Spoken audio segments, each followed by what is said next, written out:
Hello everyone, मैं हूं शिवम द्विवेदी और आप देख रहे हैं अपना पसंदीदा चैनल ज्ञानोदय के गुरुजी। आज की इस क्लास में हम लोग क्या बात करने वाले हैं, सबसे पहले उसकी ही बात कर ली जाए तो इस क्लास में आज हम ओम का नियम पढ़ने वाले हैं। और ओम का नियम अक्सर आपके एग्ज़ाम में पूछा जाता है यदि आप हाई स्कूल की परीक्षा देने जा रहे हैं, तो इसलिए ध्यान रखना है कि ओम का नियम बहुत अच्छे से तैयार करना है और साथ ही साथ ओम के नियम का सत्यापन भी आपको अच्छे से तैयार रखना है। ये जो आपको परिपथ दिख रहा है, इस परिपथ का निर्माण क्यों किया गया, ये जो आपको ग्राफ दिख रहा है, इस ग्राफ का क्या मतलब है, साथ ही साथ ये क्वेश्चन जो मैंने लिख रखा है कि कोई चालक तार ओम के नियम का पालन कब तक कर सकता है, इन सभी क्वेश्चंस का आंसर आज की इस क्लास में आपको मिलने वाला है। एग्ज़ाम में क्वेश्चन किस प्रकार आएगा, आपको किस प्रकार का आंसर लिखना है, ये सभी बातों की जानकारी इस क्लास में हम आपको देते रहेंगे। तो चलिए फिर बिना देर के क्लास को शुरू करते हैं और आपको बताते हैं कि ओम का नियम क्या है। ओम का नियम क्या होता है, मान लीजिए कि ये कोई एक चालक तार है। चालक तार का मतलब क्या हुआ कि चालक इसे इसलिए कहेंगे क्योंकि इसमें आवेश का जो प्रवाह है वो सुगमता से हो जाए। और अगर किसी भी चालक तार में आवेश का प्रवाह सुगमता से हो जाए तो वो हम लोग कहेंगे कि उसमें धारा बह सकती है। इसका क्या मतलब हुआ, इसका ये मतलब हुआ कि यदि किसी चालक तार की भौतिक अवस्थाएं जैसे कि उसकी लंबाई, उसका क्षेत्रफल, उसका ताप, ये सब चीज़ें ना बदली जाएं तो दोनों सिरों के बीच का विभवांतर, मतलब चालक तार के सिरों के बीच का विभवांतर और विद्युत धारा जिसको I से डिनोट किया जाता है, विद्युत धारा I का अनुपात जो होता है वो एक नियतांक कहलाता है और उस नियतांक को हम लोग कहते हैं विद्युत प्रतिरोध। ये तो थी डिफिनेशन, लेकिन हम बात करें कि नियतांक किस प्रकार होगा, किस प्रकार नहीं होगा, तो ज़रा उसकी बात करने से पहले इसे एक बार अच्छे से पढ़ लेते हैं और एक बार आपको फिर से समझा देते हैं कि बोर्ड पर क्या लिखा है। बोर्ड पर लिखा है कि यदि किसी चालक तार की भौतिक अवस्थाएं जैसे कि उसकी लंबाई, मतलब लंबाई को चेंज ना किया जाए, उसके बाद ताप, उसका ताप न बढ़ाया जाए। मान लीजिए ओम का नियम जो है उसका सत्यापन आप किसी कमरे में कर रहे हैं तो उसका टेम्परेचर ना बदला जाए, साथ ही साथ जो चालक तार है उसकी लंबाई को ना बदला जाए और उसका क्षेत्रफल भी ना बदला जाए। क्षेत्रफल मैंने बताया है, अनुप्रस्थ काट का क्षेत्रफल, जैसे कि आपको ये वाला हिस्सा दिख रहा है इसे कहते हैं अनुप्रस्थ काट का क्षेत्रफल। ये क्षेत्रफल ना बदला जाए। अगर आप इसको खींचना शुरू कर देंगे तो ये क्या हो जाएगा, पतला हो जाएगा, मतलब क्षेत्रफल कम हो जाएगा। उसके बाद ये तीनों चीज़ें ना बदली जाएं, है ना। उसके बाद क्या कहता है कि तार के सिरों के बीच लगने वाला विभवांतर, मतलब ये तार है तो इधर जो सिरा है वो इधर सिरा है, इधर का जो विभव है और इधर का विभव है, दोनों का अंतर जो विभवांतर कहलाएगा वो विभवांतर भी ना बदला जाए। तो विभवांतर और जो इसमें विद्युत धारा बहेगी उसका जो अनुपात होगा उसे ही हम लोग क्या कहेंगे, हम लोग कहेंगे एक नियतांक है और उस नियतांक का नाम आपको R लिखना है, मतलब कि विद्युत प्रतिरोध होता है। बहुत ध्यान से सुनिएगा मेरी बात को। मैंने कहा कि चालक तार के सिरों के बीच लगने वाला विभवांतर तथा चालक तार में बहने वाली धारा का अनुपात नियत रहता है। मान लीजिए आप प्रैक्टिकल करना शुरू करें, बहुत ध्यान से मेरी बात को सुनिएगा। मान लीजिए आप प्रैक्टिकल करना शुरू करें, यह कोई एक तार था। अब इस तार में यहाँ और यहाँ दोनों का हम लोगों ने विभव निकाला, फिर उसका विभवांतर निकाला। मतलब अगर आपने इसको पहले 10 वोल्ट का विभवांतर दिया है, मतलब कितना विभवांतर दिया है, आपने इसको 10 वोल्ट का विभवांतर दिया है तो उसमें 2 एम्पियर की धारा बह रही है। अगर आप इसको जो है 20 वोल्ट का विभवांतर कर दें तो उसमें 4 एम्पियर की धारा बह रही है। अगर आप 30 वोल्ट का विभवांतर कर दें तो जो उसमें धारा बह रही है वो उसमें धारा मान लीजिए 10 करने पे इतनी बह रही है ना, और इसके बाद देखें कि 2 हो गई, फिर 20 हो गई, फिर 6 हो गए, अब 6। मतलब लगातार हम लोग देखें तो जो इसका विभवांतर है वो 10 करके बढ़ रहा है और जो इसकी धारा है वो 2 एम्पियर करके बढ़ रही है। अगर इसके बीच में ये जो तीनों बिंदु मैंने आपको बताए हैं, अगर इनको निर्देशांक ज्यामिति में लिखकर एक ग्राफ बनाया जाए तो वो ग्राफ इस तरीके से बनेगा। चाहे तो आप निर्देशांक के रूप में इसको लिखकर ग्राफ बनाकर देख सकते हैं, ऐसा ही ग्राफ आपको मिलेगा। तो हम लोग कह सकते हैं कि जब हमने 10 वोल्ट का जो है क्या दिया, मैंने विभवांतर दिया तो उसमें 2 एम्पियर की धारा बह रही थी।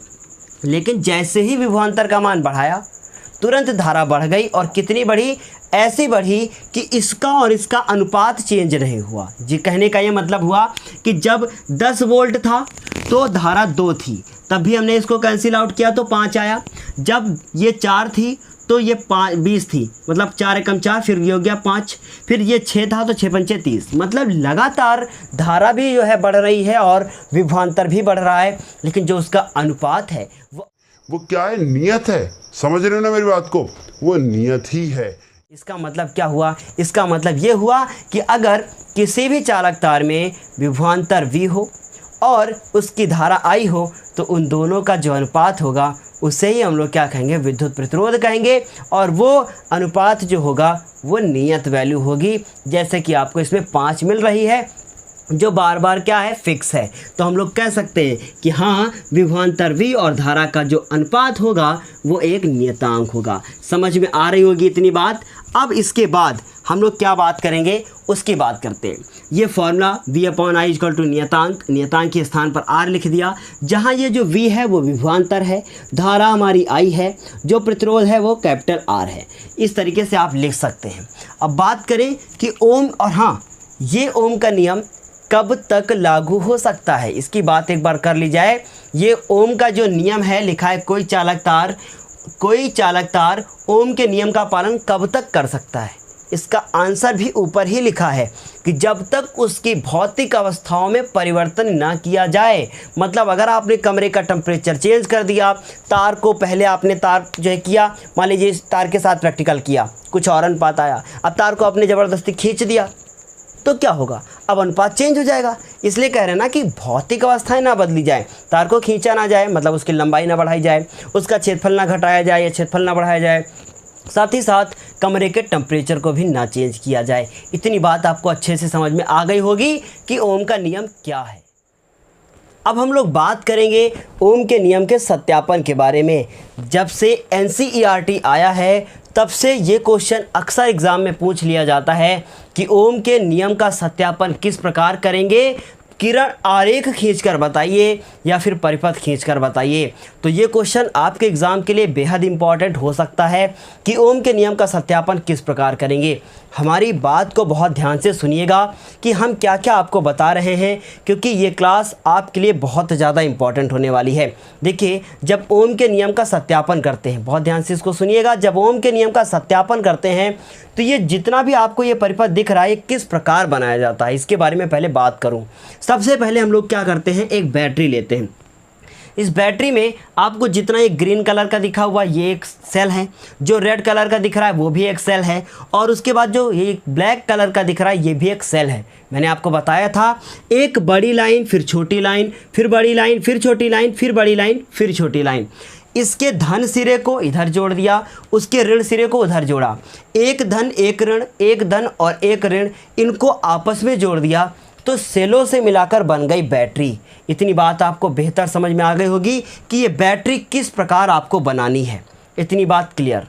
उसके बाद अगर ये डॉट ना लगाया जाए ग्रीन कलर का इस कुंजी में, तो इसका मतलब परिपथ जो है वो बंद परिपथ नहीं कहलाएगा, वो खुला परिपथ कहलाएगा। और खुला परिपथ वह परिपथ होता है जब धारा ना बह रही हो, क्योंकि अगर यहाँ पे मान लीजिए हमने यहाँ से धारा का फ्लो करवाया तो इसमें धारा तो बह जाएगी, लेकिन जब तक आप मान लीजिए ऐसे कर दिया मैंने, इसमें धारा बह रही तो क्या इधर धारा जाएगी, नहीं जाएगी। लेकिन अगर इधर टच करा दें तो इसमें धारा जाने लगेगी।